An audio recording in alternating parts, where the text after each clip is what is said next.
Hi, everybody. Welcome to Piercing the Veil. As you can see tonight, I'm on my own. Jane has a little issues with seasonal allergies or whatever's going on in the air. So hopefully be patient with me, and I'll try to keep up with chat since it's just me by myself tonight. And our guest, Mary Joyce, is first time on our show tonight, and it's going to be fun talking about NASA secrets and stories. So I look forward to talking to Mary, and I'll go ahead and say hi to everybody in chat. We got Bigfoot Dwarf, we got Gemini, we got Gary Pops, we got Jane's sister Mary, we got Her Worship's Warfare, Blazer, Heidi, Gemini. Let's see, Cosmic Joe. Let's see who else is in here. I think that's about it. So as more people go, there's Lori, Jane's other sister.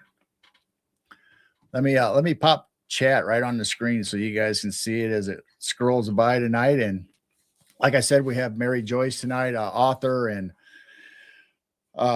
investigative reporter for newspapers and articles, and I'll let her tell you guys all about that. There's Jessica, the Cryptid Huntress, just showed up. Hi, Jessica.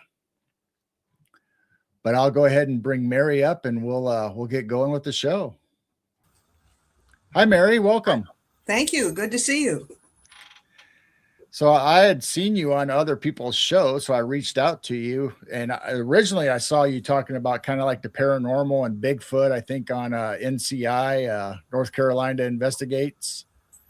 I've done a lot of talking about Bigfoot and little people and underground secret bases and UFOs. And there's just a whole lot of subjects I find very interesting. And I once was in the newspaper business, everything from a cartoonist to a columnist to a feature editor. And I'm used to doing, approaching things like the newspaper does, which means you got to have some facts and some concrete evidence and not just spew a lot of stuff out there. We see a lot of stuff out there, and seldom is it really validated in a way that you're convinced that it's real. Like they find these great pictures, and maybe it's on the moon, maybe it's on Mars, maybe it's on the Earth, and they don't even give you coordinates to verify what you're being shown. And with AI today, I think we all have to be real careful.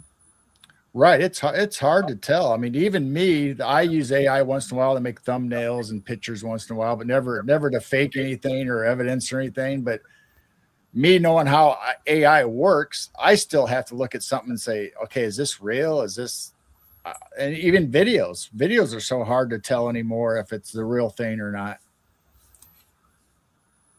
Can you see me? Because it went out and now I've come back. Can you see Yes. me? Okay. I don't have. Okay. Okay. Now we're getting an echo. We may have to go in and out again. All right, go ahead and do whatever you need to do. I can still see you and hear you, but I don't know if everybody else can. I hear myself. Okay, well, I'll be back. All right. Sorry about that, everybody. So we got Jessica popped in and heard good things about your conference this town hall meeting, Jessica. That was awesome. I hear a lot of people talking about it online. So we'll just wait. There's Raymond popped in. So we'll just wait for Mary to pop back in, and we'll continue the conversation. You should be able to hear me, and I'm not hearing my echo, so we should be All able right. to. Oh, I'm so sorry it happened. No, you never went off my screen, so I don't know what happened on your side. It was just an audio problem. Okay, what I was saying was with my newspaper background, I really try to dig into these things. And what I wanted to share tonight with you is some of the stuff that I learned when I lived near the Kennedy Space Center. I actually lived close enough that before you could actually see one of their missiles go off or one of their shuttles go off, I could feel the vibration through the floor. Oh, wow. I was pretty darn close. And when I lived there, I got to meet some people that worked for NASA, mostly engineers, but I also met Clark McClellan, who was an astronaut. And when I met him, it wasn't anything like I thought it was going to be, not anything at all. I met him at someone's bungalow home in Orlando, and there were about 12 of us there. And it was the first time he had ever spoken in any public way, and 12 people's not really public, about the reason that NASA had just fired him. He was so nervous about talking about this and so upset by it that even though the place was air conditioned, he was sweating. And we got there in the middle of the afternoon and stayed until dinner time, and he just told a lot of things. And I will start off by telling you why NASA let him go. Oh, Like I said, he was a trained astronaut, but he mostly worked as a space shuttle coordinator down at Mission Control. And the reason for it was because with his astronaut training, if there was a problem in space, he might be better able to help the astronauts or to help manipulate things from the ground. And that's why he had that job. Well, he had monitors there, and it was monitors that were live of what was going on. And all of a sudden, on one of the monitors, there was a camera shot of the open bay of the shuttle. And in the background of it was a very stylish spaceship just kind of hovering right next to the space shuttle. And in the open bay, there was a tall ET in a spacesuit who was about 8 to 9 feet tall. And there were two astronauts talking to him in the open bay. They were tethered so they wouldn't fly away. He made apparently the mistake of telling some other people within NASA what he had seen. I don't know if it went beyond that or not, but he ended up being let go, and he lost all of his benefit. He lost all of his everything, and he was wow. devastated. I don't know what's going on with StreamYard tonight, but you disappeared from my scene. Let me try again. Oh, This has got to get better. I can see both of you, so hopefully everybody at home can still see us. Okay. So I came back, and now we have the echo. Jeez. All right, hang on.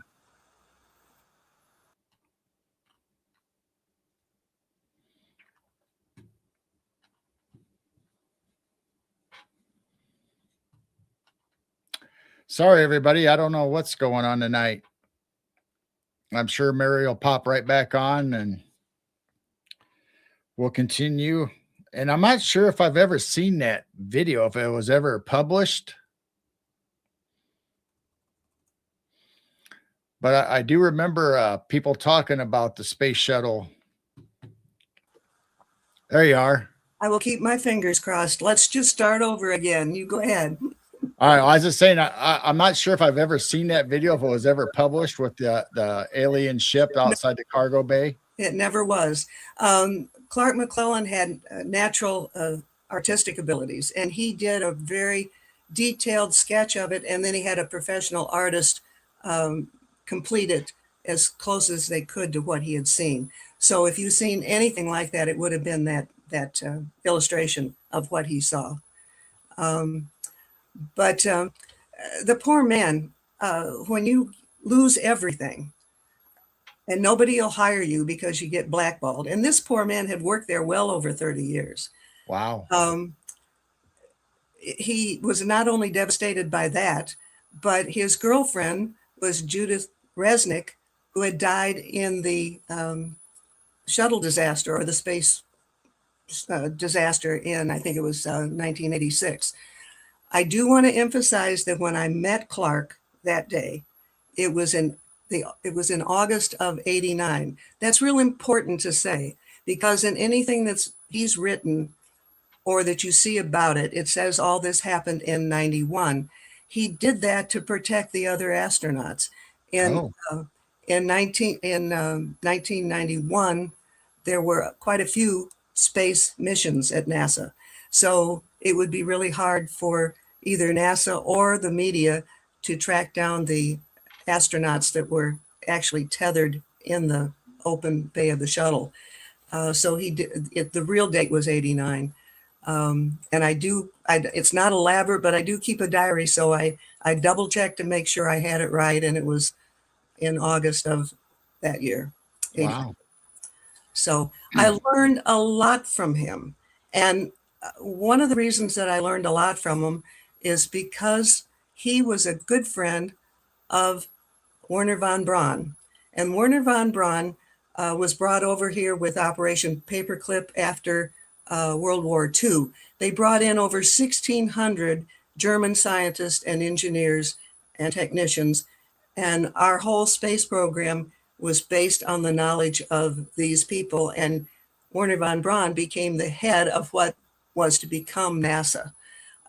So to be good friends with him was, really something special. And when Werner von Braun would come to the Kennedy Space Center, he and Clark would go off by themselves if they possibly could. And oftentimes meetings were held at the hotels on the beach. And the two of them would go out and sit under one of the umbrella tables, or they go out to the beach and they would just share their information.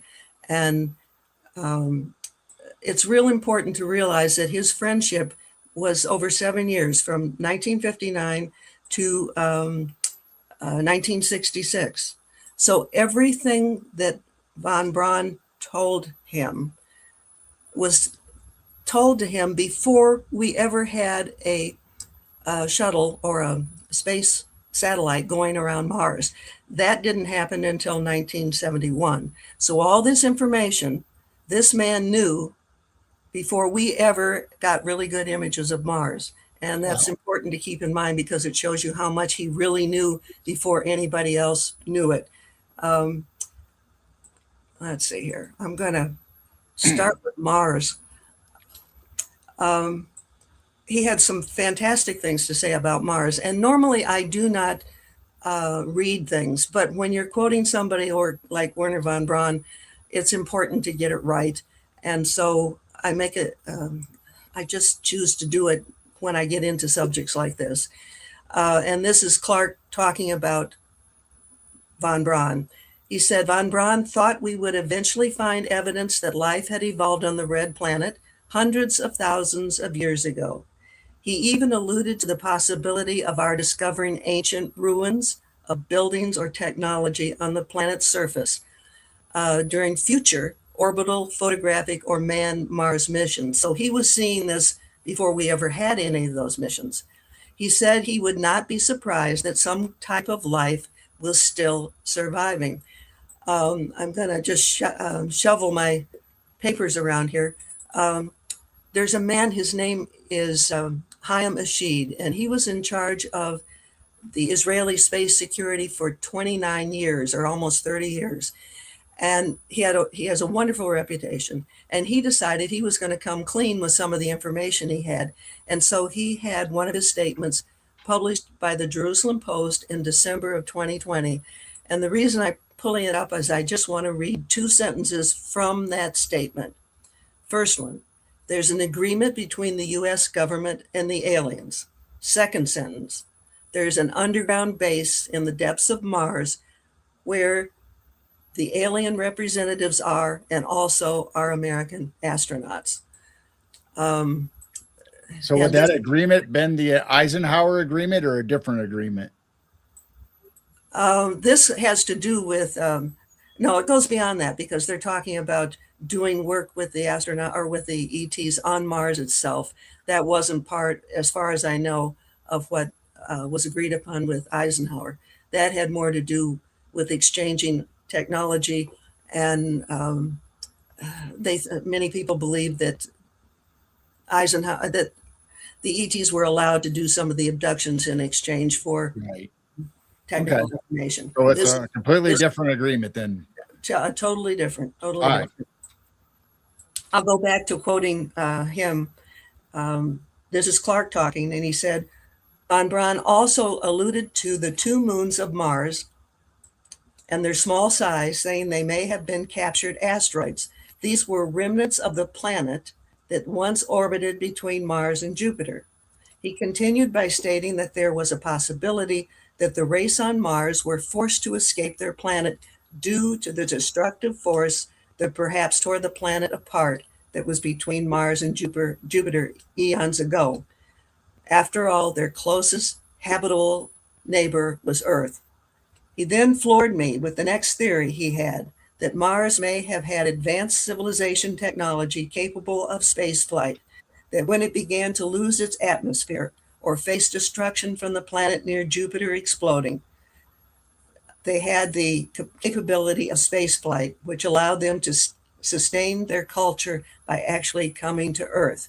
He said that at least some of those in our present culture may be Martians.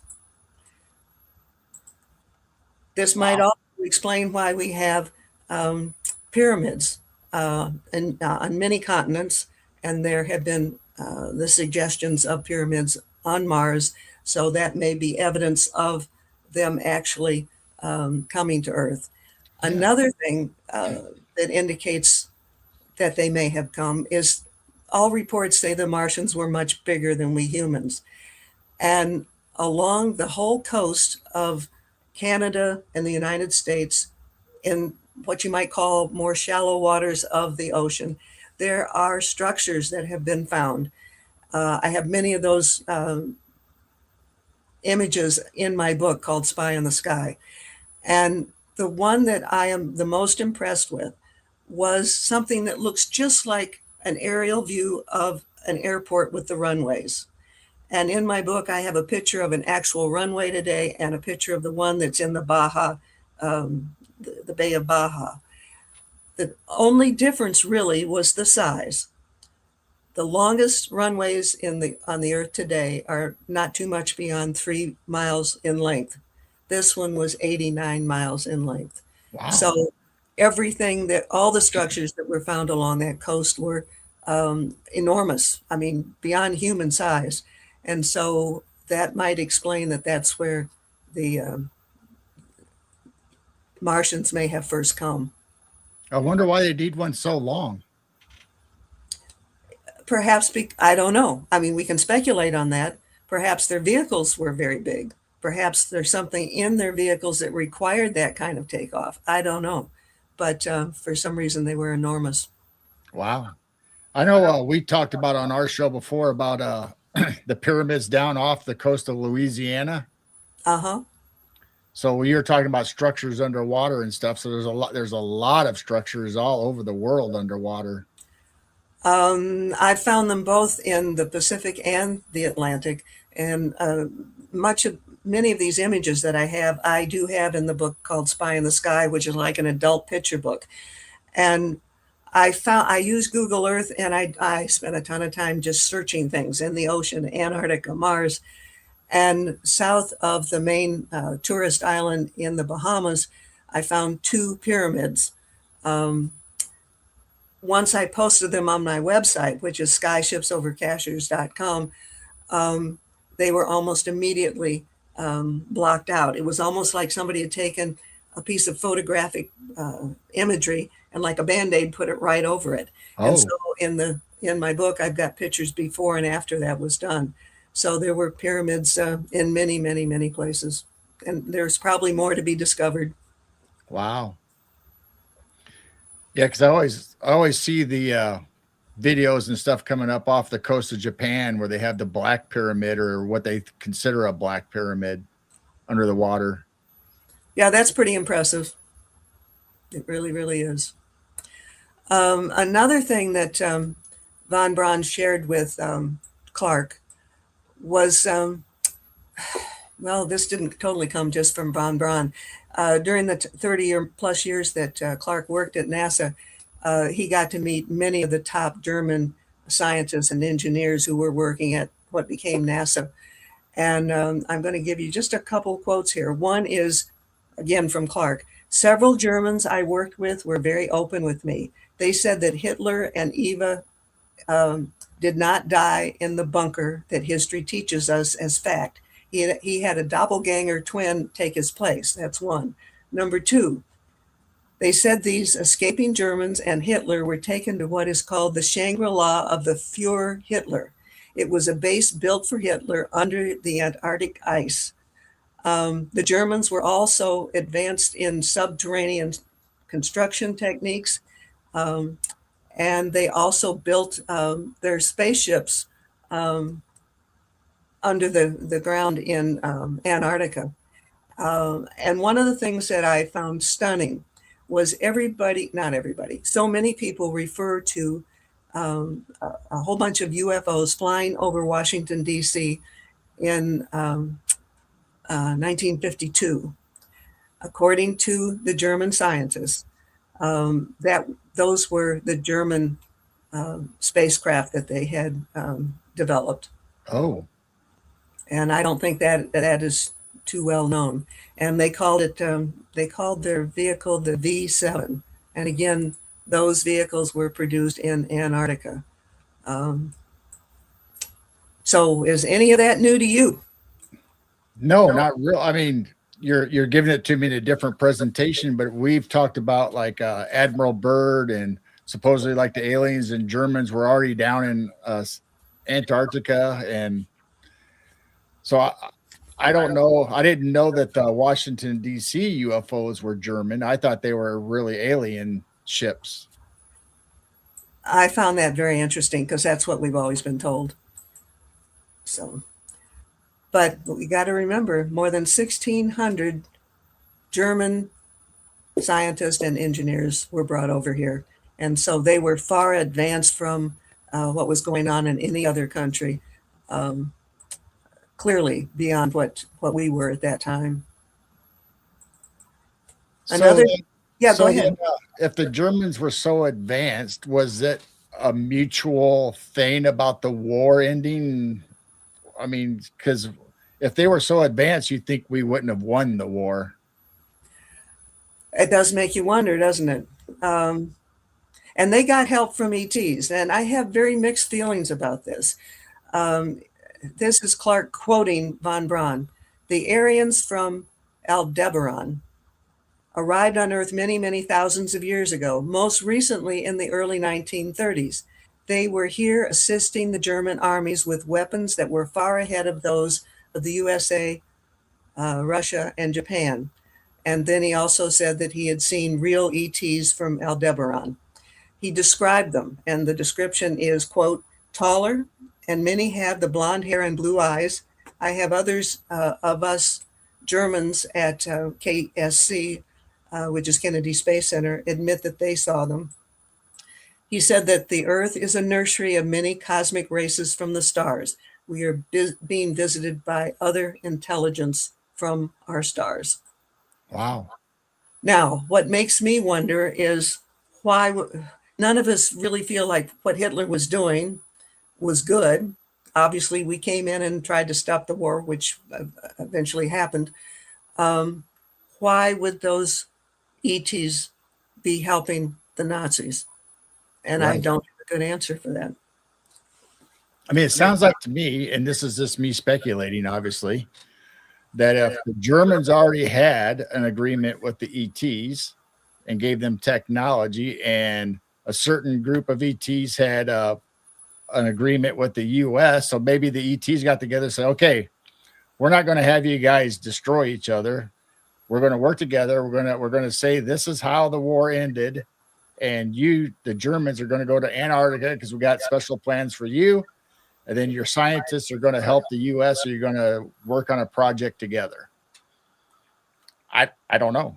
None of us know, but I have always found it unsettling that they were helping the Nazis, but apparently they were. And that also explains the Aryan race. You know, Hitler was all about blonde and blue eyes, even though he was dark and had brown eyes. Yeah. But that might explain his preference for those physical appearances. Wow. I mean, it's just mind boggling to think about. Truly it is. And the other thing that's an ongoing question in my mind is, why does our government keep trying to hide stuff from us? And I've learned this over and over and over again.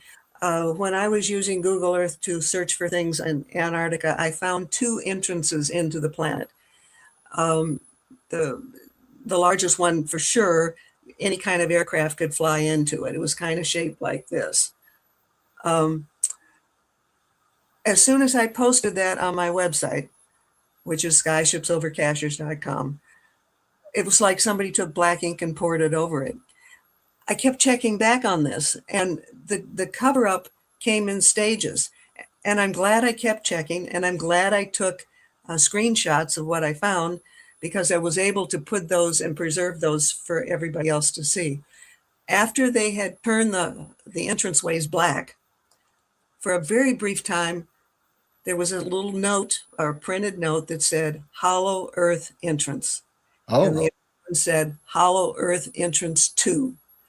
Those labels were there for a very short amount of time, and eventually the whole area looks like it's nothing but ice. Wow. So there's been many things that I have found, and they quickly are blurred out by Google. Clearly, the government and Google are working hand in hand. I would think so. I mean, it seems like more and more stuff is getting blacked out on Google Earth or Google Maps. I mean, you used to be able to just go and look at almost anything when it first came out. Now it's so restricted. Then you're not even sure it's the real thing you're looking at. I mean, they could just put a whole new layer over top of it. You'd never know what's really there. Well, like I said, if you go to look for the entrances, because I provide the coordinates, you will find what looks to be ice and snow. And but this happens many, many times when I found things. Also on Mars, I found incredible things. Found a spaceship just parked on the planet. If I remember correctly, it's like 3.5 miles across. It cast a shadow on the ground. There was another one where it was a smaller craft, and it came in at an angle like this, and you can see like a 4,000 plus foot, that's a bad sentence, a street mark where it's going across the surface of Mars, leaves a skid mark that's over 4,000 feet in length, and then it bumps right into the soil of Mars, where it doesn't go any further. So I found those kind of things. I also found things because I like to force myself to not always think in boxes. My typical reaction when I explore Earth or the moon or Mars is I go from left to right or right to left. One day I decided I would flip it and start looking at things from pole to pole. That's when I made a fascinating discovery, because I found, I think it's 20-something entrances into Mars that look quite contemporary. They're all in a line spread out over 16 miles. The basic design is always the same, square cut, but it will vary somewhat in size. Let's say, off the top of my head, maybe 500 feet across to 1,000 feet across. Those are just random figures. But the little trim around each one is just slightly different. That too, you can see where somebody went in there and airbrushed in sand and stuff. So you can only see the top of the entrances now. And for all I know, maybe those are totally covered up too. But it's been a very active discovery time on Mars. Wow. So do you think Mars was had a civilization there way before us? I do. Everything I've been able to piece together, that seems to be absolutely the case. And I'm not saying there wasn't life forms on this planet, but Right. it was speeded up after Mars was developed. Do you think they use portals or stargates or something to go back and forth between planets, or you think they always used spaceships? No, and part of me is quite annoyed that they keep making a big deal about rocketry and zipping around the moon. They are not getting to Mars with old timey rockets. They absolutely are not. And you can begin to maybe they just hitch a ride on with the ETs on one of their craft. Maybe we now have craft that are capable of that too, which we would have learned from the ETs. But there's no way rocketry is getting us to Mars. And Right. teleporting is another way. I mean, there's many ways it could be done, but it's not with rockets, Because we always hear about jump rooms and stuff where they could just instantly go and be on Mars or wherever. right? And there are people who are trained within our uh, government who are trained to do remote viewing, which essentially means they can, like their mind or their soul or whatever, can leave their body and be anywhere they want to be. And they can see things even if they're not there physically. That's a different aspect of it. Right. And then we have remote viewer friends, and they always talk about, okay, they've been warned not to look at this, whether it's Mars or there's something on the dark backside of the moon, the dark side of the moon. So they have people in the government that actually can block you or push you away from certain areas too. Have you heard anything about that? I'm sure that I wouldn't quibble with that. I don't have anything concrete to tell you, but that feels right to me. They're capable of doing quite a bit. Um, when I was doing the exploring of the moon, I truly did not expect to find anything because I'm fully aware of how much airbrushing's been done, especially on, well, the pictures we see are airbrushed out for decades. And I was real surprised. I actually found a white pyramid on the on the face of the moon facing Earth. And again, I provide the coordinates, and the last time I looked, it was still there. So um, let me jump and tell you just a little bit about my book because I have 5 books on Amazon. One of them you can no longer get through Amazon because it's being interrupted or interfered with, and it's that Spy in the Sky. Someone I know who does do remote viewing said that I'm ahead of the timetable that they want for this information to come out. So they've Oh, been kind of getting in the way. The only way you can get the book is to go to my website, open up Editor's Corner, and you can get the book directly from me, but you can no longer get it from Amazon. they're trying to slow you down, huh? They're trying to slow me down. But I think it's interesting information, and I think people have a right to know it. I really do. Absolutely. Another thing on the moon, and now I'm jumping back to Clark. Clark was also friends with um, James Irwin, and he was the lunar module pilot during the Apollo 15 mission. And Clark, he must have been recording his friend, or he has one of those photographic memories that retains everything, which I suspect he did. It's not a gift I have. I wish I could remember everything I've learned. It would be so nice. Um, but this will be the last time I'll read to you. This is um, this is Clark attributing this to James Irwin. So it's supposedly Irwin's words. He said, "I observed several small whitish or metallic objects flying overhead." This is when they were over the moon. "Whatever those things were, they had intelligence, performing tight angular dives and port and starboard sweeps above us. We heard no sound of thrust. They were very fast critters. Um, yes, there were what we call lunar tracks on the surface, just like vehicle tracks, which was very strange because we had not been traveling there in the lunar rover before we made this visit. Um, they were not made by any other known craft of the US or the USSR. It almost appeared as exploratory mining activities into the lunar surface, and a few of what appeared as efforts to mine digging. Just a little bit more. I also briefly saw what appeared to be structures in the far distance above and beyond the mountains of Hadley Rill. Structures that appeared like glass or crystalline, high above the lunar horizon. I had a good view of whatever it was or is. And then Clark explained that James Irwin had taken 15 photos um, of some of this. But as soon as he got back to Earth, um, NASA took the photos away from him. And this is my last quote on this.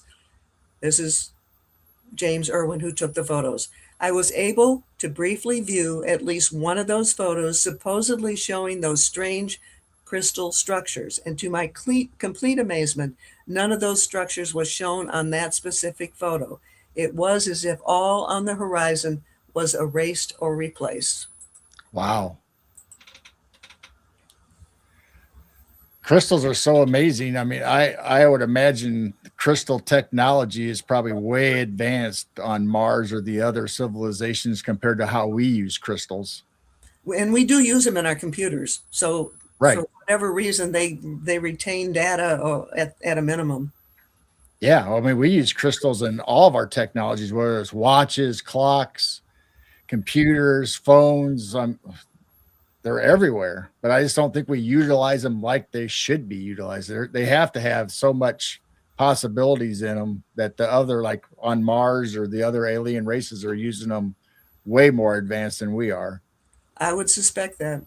I've never dug into it deeply, but there are these crystal skulls, and most people believe that those contain a great deal of information if we can learn how to get the information out. Yeah, we did a show on the 12, supposedly 12 original crystal skulls and where they were, or people thought they were the original ones, and something about if you brought them together, that you'd be able to have so much information and they would be able to communicate, the skulls would be able to communicate with each other. I've heard that too. As far as I know, nobody's managed to do that. And it makes you wonder because you see it, and not to say movies are always correct, but there's always soft disclosure because the movies always talk about that the alien races spread those crystal skulls out so they wouldn't be together, and they're highly guarded, the original ones anyway. Mm-hmm. Yep. There's been a slow preparation for mankind through our media, through our movies, and even if it's fiction, there's often a lot of truth in our sci-fi movies. And again, I think it's to prepare our minds for what I think is going to be disclosure um, this year or next year. It's already becoming. There's already more and more things being revealed. More and more people are getting pictures of UFOs, and that's everybody has a cell phone now, or just about everybody does, and they're capturing things. So the more that people see this, the more the more their mind will open up to what will ultimately be the ETs revealing themselves. I've Wow. never thought that our government was going to stand up there on TV to the whole world and say, da da da da da da da. Our governments only squeeze out what we squeeze out of them. Right. Yeah. I mean, and even when they do tell you the truth, you've heard these lies or these cover-ups for aeons or eons. It's hard to believe something when they do tell you the truth. I mean, you don't know if they're actually covering something up or that's really the truth, or it's The like the worst, boy crying wolf. the worst form of disinformation, as far as I'm concerned, is when they mix truth with a bogus story. And I think that's been done quite a bit. Did your astronaut friend ever say why the space program was so long? Or we've been experimenting with all this stuff forever with rockets and stuff that would the ETs would consider childish, I guess, or not very advanced as far as they were concerned. Because if they had portals or stargates that we could use, why were they developing all these rockets in the space program all these years? Uh, they weren't. Many people say we're like grade school children running around with high-powered stuff that we have no business messing with. I think we're still kind of regarded that way, and so they'll let us play with rocketry, and they won't let us play with other stuff. I mean, that's very possible. We haven't graduated yet. Right. We're not. I'm not too impressed with how brilliant we humans are or aren't. So. Yeah, I mean, because you were talking about, that they probably have better technology than us, and the Germans were highly advanced. It just makes me wonder, why is this just a front that they're showing the world, but secretly behind, or he's still using the advanced that's the way weaponry? it looks to me. That's the way it looks to me. Those astronauts that are on Mars, like I said, they're either hitching a ride with somebody who has some advanced craft. Let's put it that way. Wow. So did your astronaut friend ever hint to any of that, or what other races of aliens are on Mars or the moon? There's nothing I can quote at this point. He didn't really go in that direction. He was going mostly with, what had happened to him and how things were being covered up, and how much trouble people get into if they do reveal anything. I do not know the extent of what he had revealed. If it went beyond his co-workers at NASA, I don't know. But this was the first time that he had done a public appearance. And again, it was 12 people in a little bungalow home. And his friend who took him in after he lost everything, I don't know this for a fact, but I suspect that she invited a friendly crowd over so that he could have some therapy and talk about some of this to people who would not, who would just be willing to listen to him. Right. The man clearly was distressed, and that's why I'm leaning toward the idea that she was trying to help him. Do you think most astronauts or people inside NASA really know what's going on, or you think they're just, if they see something, when they're told to be quiet, but they don't really know everything or don't hear the secrets inside? I don't think anybody knows everything. But I think the information is more widely known within NASA than we think. Another thing that surprised me was there was a NASA engineer who lived up the beach from me. And one of the things that surprised me with him was he arrived at my door one day with a box with 24 or 25 books by Alice Bailey. And Alice Bailey, she's one who first started using the term New Age or the Age of Aquarius. And she wrote books about esoteric philosophy. And she talked about spirituality related to the solar system, the destiny of nations, meditation, healing, psychology, religion, telepathy. And the part that surprised me, not only that he had read all those books, but he told me that many of the engineers that he worked with had read those too. Again, this was back in the late 80s. And I found that just a little bit surprising. Every once in a while, somebody will say something that rings true to me, and they're not necessarily an insider. So I'm assuming they probably get ideas from people who write fantasy or stuff like this that we talk about, and they all of a sudden they say, "Okay, we need to look into this." They just hit on something. It's probably just the opposite. I think it's more that the NASA team are using the film people to let out as much information as they feel like letting out at some point. Think about E.T., the movie, and Right. ugly little critter, but everybody fell in love with him. And I'm sure that was a part of getting people's minds open to the possibility of finding what I'll call humanity within creatures that don't look anything like us. I'm sure that was delivered. I think many of the things that Spielberg has done have been at least partially revealing and helping NASA slowly leak things out. Right.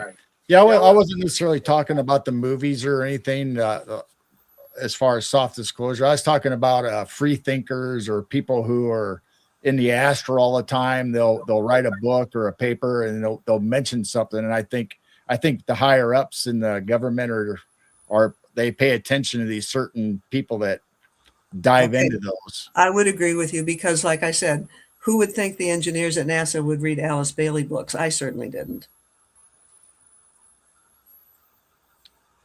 There was something else I was going to ask you about this, and it just slipped my mind when I started talking. It'll come to me. Old slippery brains, we all have those. Yeah. Think about it and it's gone. Oh, I I know. will, You mentioned Steven Spielberg. Have you ever heard of him when he was doing his movies where the Men in Black would show up, kind of offset a little bit, and people said that they see these Men in Black talking to him off on the movie sets? I don't know anything about that. Okay. I will see if I can bring it up out of my distant brain closet.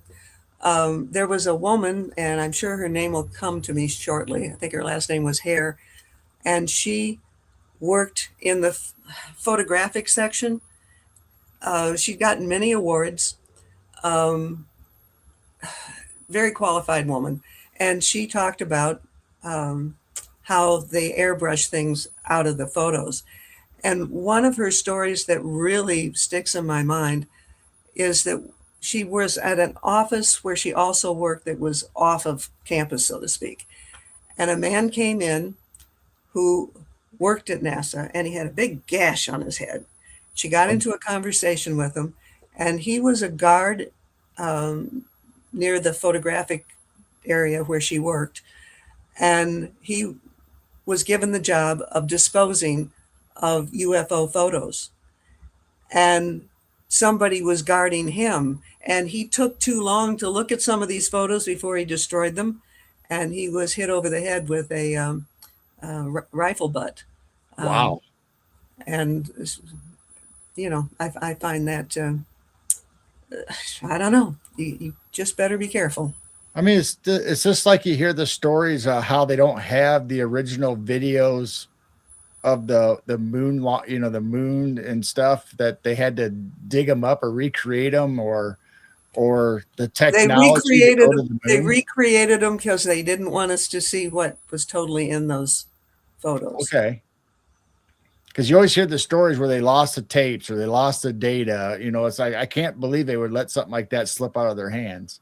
Well, it's like when James Irwin got to see one of the photos he took, and the whole sky background and the structures above the horizon was gone, and it looked like it was never there.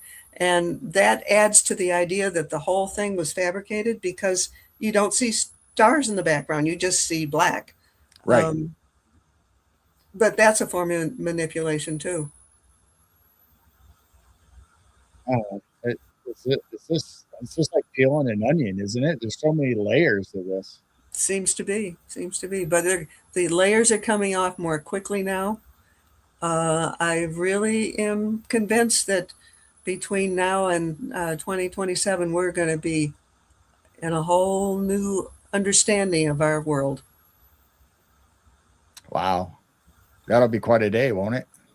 I think we'll live to see it.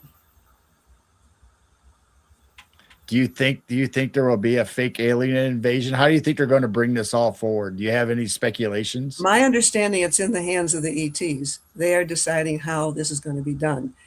They let it be known that they were going to have a major appearance, many ships at the same time. Remember all those UFOs and stuff that we're seeing over the New England part of our country? Right. And what did the people on the ground do? What did our military do? They began sending up drones just to kind of mess things up, so it would look like nothing was ET, but it was definitely ET, and they sent the drones up there to try to make it look like it wasn't ETs. Muddy the water. They muddied the waters. They're very good at doing that. So So let's go back to the oceans and stuff. You said you did a lot of research on the oceans. How many underground submarine bases are in the U.S.? Do we have a lot of them? Even off the, I know there's off the coast of California or out that way. There's a UFO base underwater.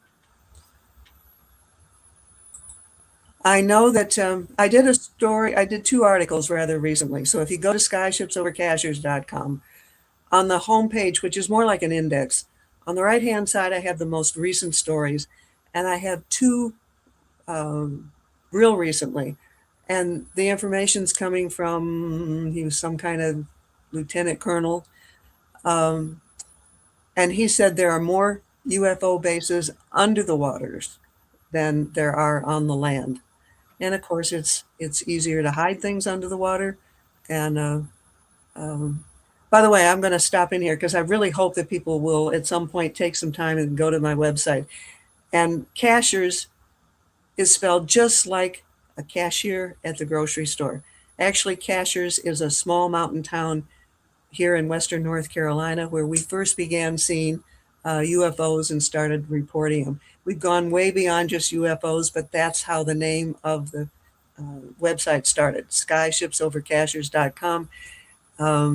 And look under the most recent last 20 stories, and there's at least two there.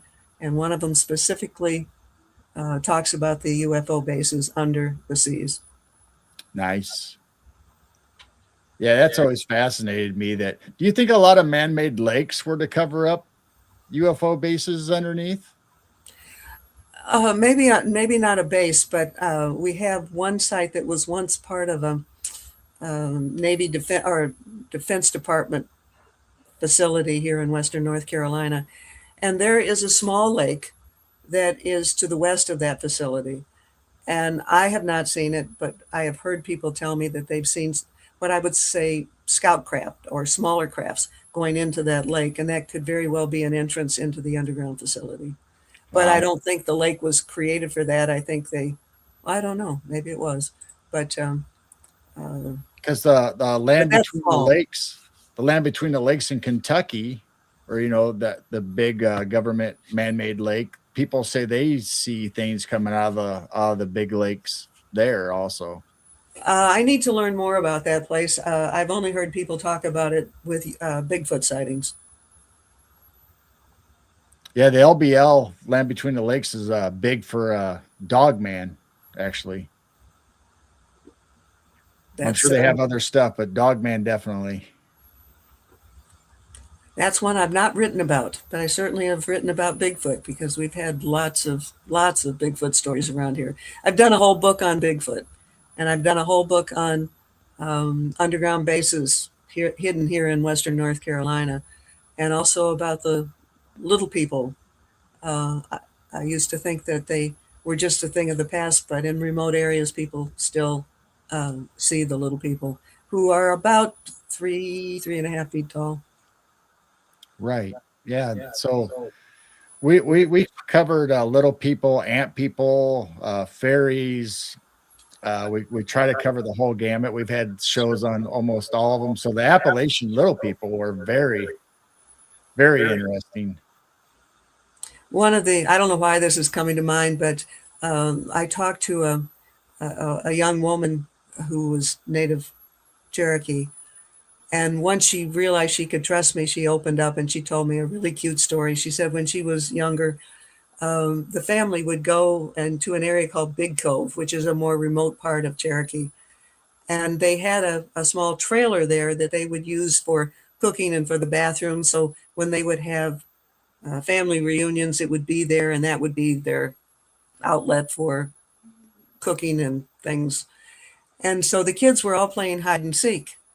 And this woman, as a child, went and hid in the shower of the little um, trailer. And all of a sudden, when she went there, somebody pulled back the curtain, and it was a little man grinning from ear to ear. And he was trying to play with the kids, too. Scared her to death. She said she went running to daddy, but even if your own brother or sister popped out that way, it would startle you. And Well, they say the little people or even the fairies, they love to tease and play pranks and stuff, but when you get on their bad side, then it's not very fun. um, I've heard very few stories that were bad. The one that where they came across as frightening was when I was out in South Dakota, and I met a woman who at the time was 29. Her grandfather had been a shaman, her brother was a shaman, and she had intuitive gifts. It was real clear that she did. And she told me that, um, like her brothers and cousins, the boys anyhow, were along one of the creeks and they found a small little entrance, like a little cave off the creek. And they went in there and there were small size bow and arrows and a quiver and I don't know, at least those things. And the boys took them. And when the grandfather found out that they took them, he scolded them, said, "You take that back because they'll be really upset." And they were upset, and they were killing chickens and killing their, Oh, their mostly chickens right. after that happened. And I actually am sympathetic to the little people. If the big people pick on them, what are they going to do? And so by killing the chickens, they made it clear that you better not mess with them. Wow, that's interesting. But I Because had to go out to South Dakota to get that story.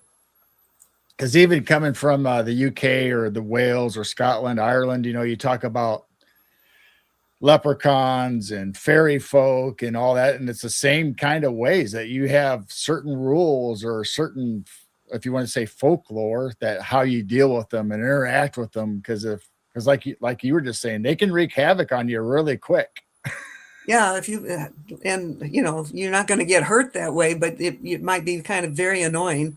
Make your life uncomfortable for a while, definitely. The old timers among the Cherokee will still put out food for the little people, and I've been told repeatedly by the Cherokee that if they don't put it out, they will hear pebbles on the roof, and so the little people will throw pebbles to remind them, "Hey, where's the food? Where's the food?" Yeah. You establish a pattern or relationship with them, then if you fall short, it's like that they want to know, hey, what's going on? Right. Yep. But Well, you've been on. when I first wrote the book about the little people, I thought it was all in the past.